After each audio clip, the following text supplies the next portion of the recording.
You're in a crowded room, or maybe just a quiet kitchen, and the air shifts. Someone's voice gets a little sharper. Their words start to carry a subtle, unexpected sting. A personal jab dressed as a joke.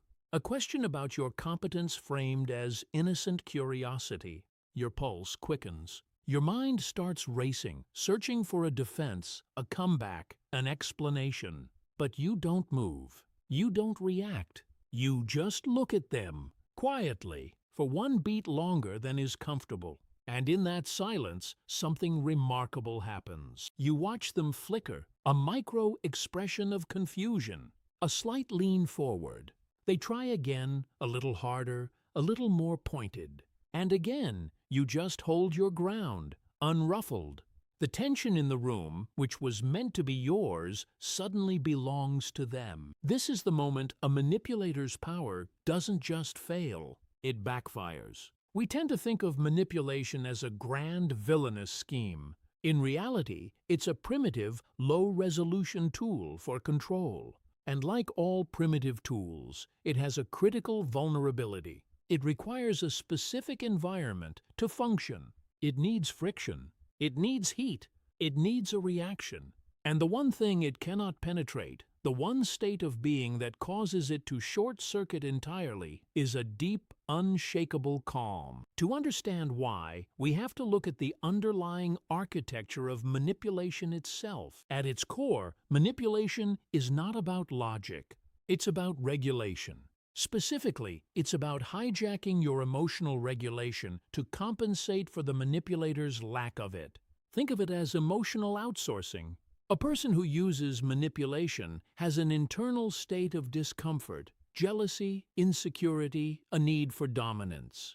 They lack the capacity to process and soothe this discomfort internally, so their subconscious seeks to export it. They perform an action designed to create a spike of emotion in you: anxiety, guilt, self-doubt, anger. When you react emotionally, you are now carrying their discomfort for them. They've successfully offloaded their internal turmoil onto your nervous system. They feel a sense of control and relief, and you're left feeling dysregulated, confused, and off balance. This is the first mechanism: projective identification. It's not just that they're making you feel bad. They are projecting a disowned part of themselves into you, and then unconsciously pressuring you to identify with it and act it out. If they feel weak, they'll act in a way that makes you feel weak. If they feel chaotic, they'll provoke chaos in you. Your emotional reaction completes their internal circuit.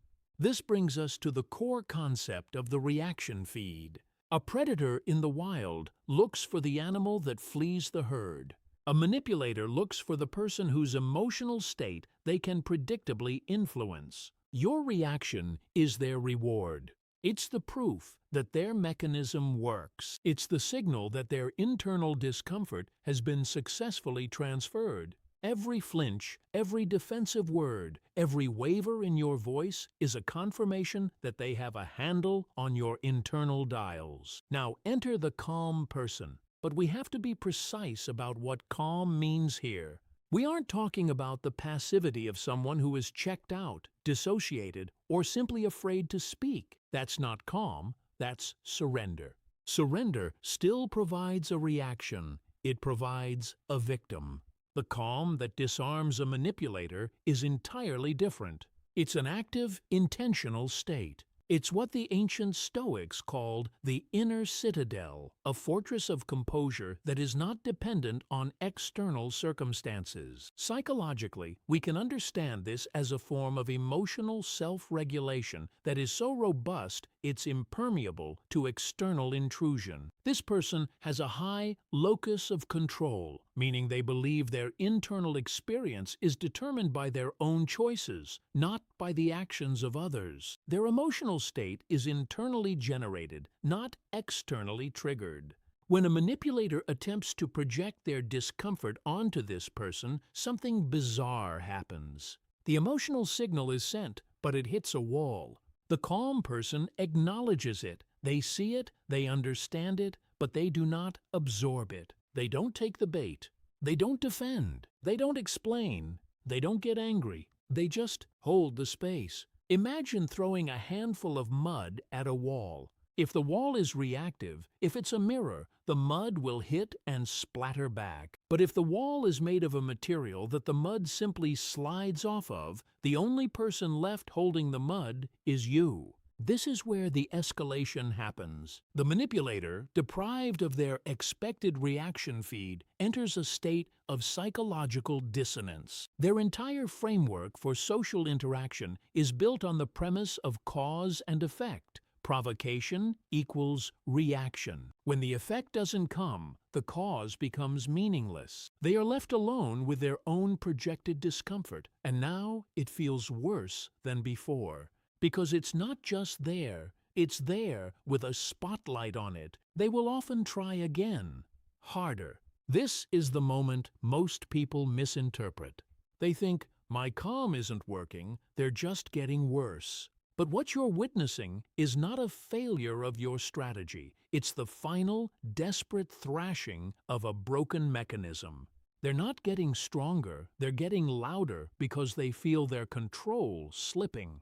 They will try to provoke you with sharper words, more personal attacks. They might even try to bait you into a false sense of security, a technique known as love bombing or sudden kindness to see if they can get an emotional hook back in. And this is the dangerous pivot, the hidden layer. Because the manipulator, faced with your unshakable calm, doesn't just feel frustrated, they feel seen. And not seen in a good way. Your calm acts as a mirror, reflecting back the very chaos they are trying to offload. You are, without saying a word, holding up a lens to their dysfunction. And that is an intolerable state for someone whose entire identity is built on projecting a false self. Consider a social setting where a person tells a story, subtly twisting the facts to cast themselves as the hero and you as the fool. The reactive person jumps in. That's not what happened. They get flustered, they defend themselves, and in doing so, they validate the game.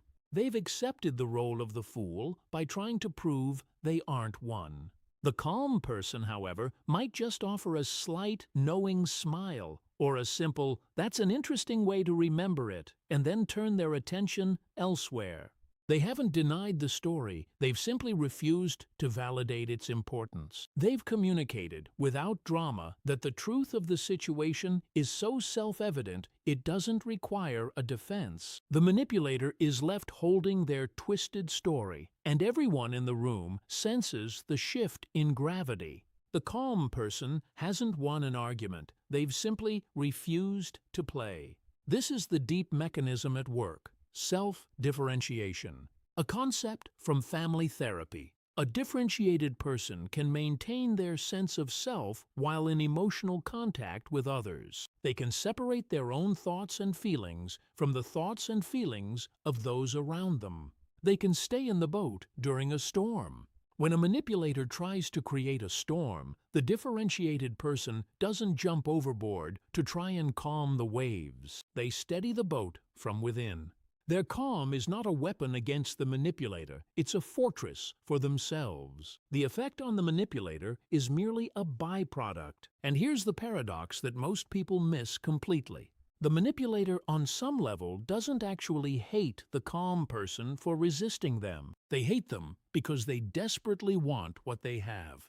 The manipulator is trapped in a prison of their own reactive emotions. They are constantly at the mercy of external validation, constantly needing to control others to feel stable.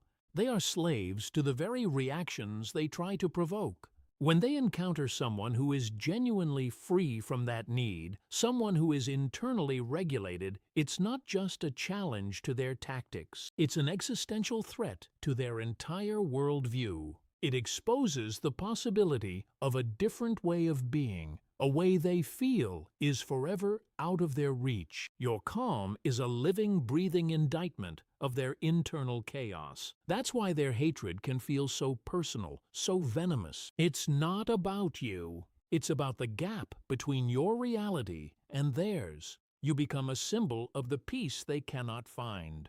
And the human psyche will often choose hatred over the painful recognition of its own inadequacy. So, the quiet power isn't in winning a battle of wits. It isn't about having the perfect comeback 3 days later.